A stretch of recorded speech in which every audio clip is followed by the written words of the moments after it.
se hai mai visto questo giocattolo che di solito si trova sulla libreria alle mie spalle.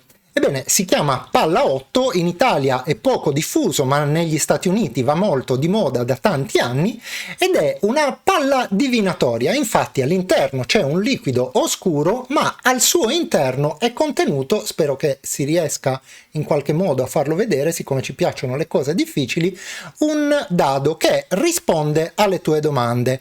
In questo caso il dado dice alla mia domanda, le mie fonti dicono di sì. Ovviamente non si legge un tubazzo perché ci sono le luci e tutto quanto. Comunque, perché ti sto parlando di questo giocattolo? Perché è l'unico modo che avevamo ultimamente per avere qualche informazione sugli aggiornamenti Microsoft. Abbiamo visto nel penultimo video tutto quello che hanno combinato con PowerShell e i modi diversi che abbiamo dovuto mettere in atto, arrampicandoci anche un po' sugli specchi per porre rimedio. Ebbene, se possibile hanno fatto anche peggio con l'ultimo aggiornamento Moment 4 e ci sono delle misure che sicuramente dovranno essere messe in atto per evitare pasticci in futuro. Ma fermiamo le bocce, anzi le palle, e andiamo a vedere tutto quanto con calma. Ti senti pronto? Iniziamo!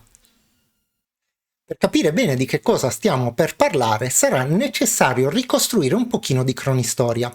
Come vedi dal titolo che svetta sopra la mia capoccia, Windows 11 23H2, cioè la nuova versione di Windows, era stata annunciata da Microsoft per il rilascio il 21 settembre, anche se in realtà la data comunicata da Microsoft era il 26.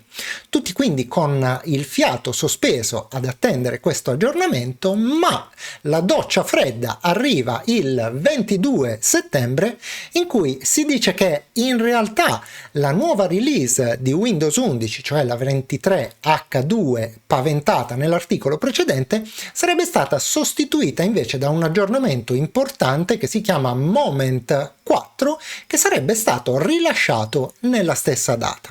E fin qui tutto bene, è anche concesso a Microsoft cambiare idea.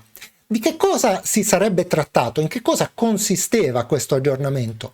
Oltre a delle modifiche relative alla sicurezza dei sistemi, ci sarebbe stata finalmente la tanto attesa integrazione di Copilot, cioè dell'intelligenza artificiale in Windows 11.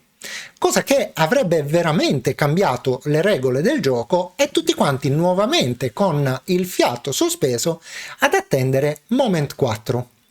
Ebbene, Moment 4 è arrivato, ma assieme a lui è arrivata un'altra doccia fredda. E sì, perché Microsoft si è accorta proprio a ridosso della pubblicazione dell'aggiornamento che Copilot non era conforme alle normative UE relative alla privacy e quindi l'aggiornamento è stato depauperato di quasi tutte le sue funzionalità più importanti non solo in Europa ma anche in Russia ed in Cina. Ma fino a qui niente di grave. Ok, dobbiamo rinunciare per quelli che lo volevano a Copilot fino a quando non verrà sanata questa situazione con la normativa europea.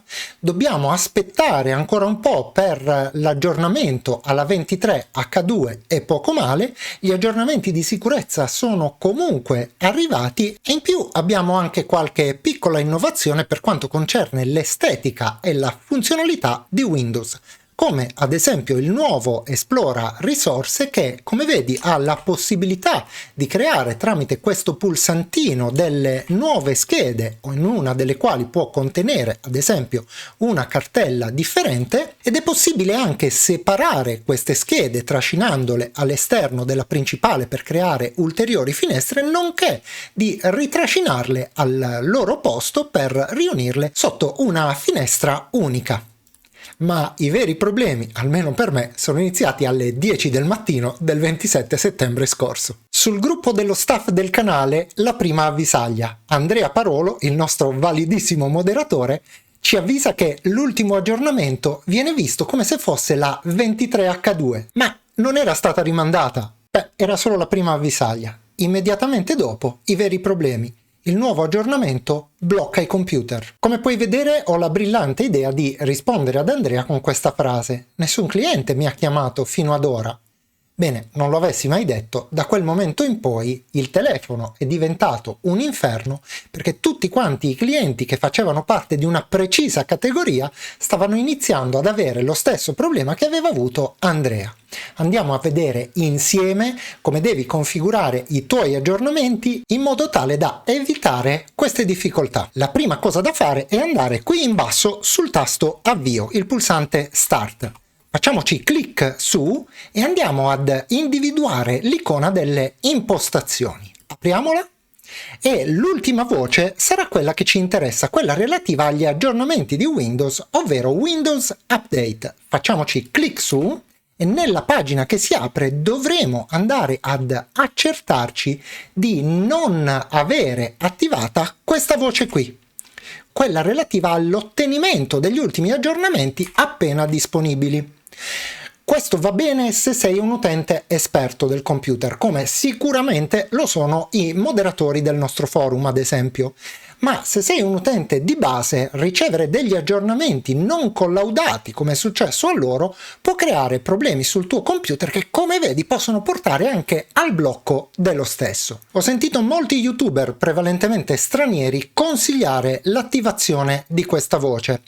Personalmente trovo che non sia corretto, nel senso che gli utenti più smaliziati sicuramente potranno avere il beneficio di essere tra i primi a testare i nuovi update, ma nel caso in cui la tua esperienza fosse insufficiente, come ho spiegato in precedenza, trovarti di fronte a degli aggiornamenti non collaudati potrebbe essere davvero deleterio e metterti in difficoltà.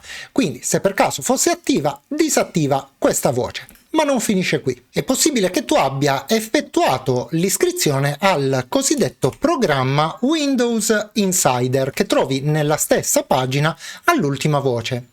Facciamoci clic su e vediamo che nel momento in cui tu dovessi decidere di aderire al programma, ti verrà richiesto di effettuare una scelta ed in particolare di scegliere a quale canale vuoi iscriverti. Come vedi ci sono diversi canali. Quello che ti consiglio di scegliere io è il cosiddetto canale beta, che come vedi è anche quello consigliato da Microsoft.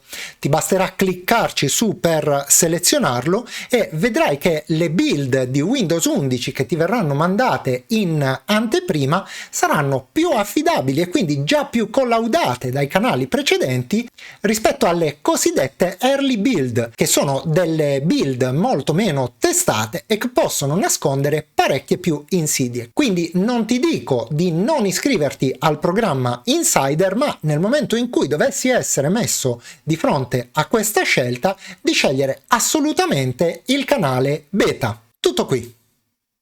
Come vedi, a partire da settembre, al posto degli appuntamenti con la rassegna stampa, quella che chiamavamo ITG, ho deciso di optare per un formato misto. Da un lato gli shorts, che hanno il vantaggio di essere estremamente tempestivi nel caso di comunicazioni urgenti.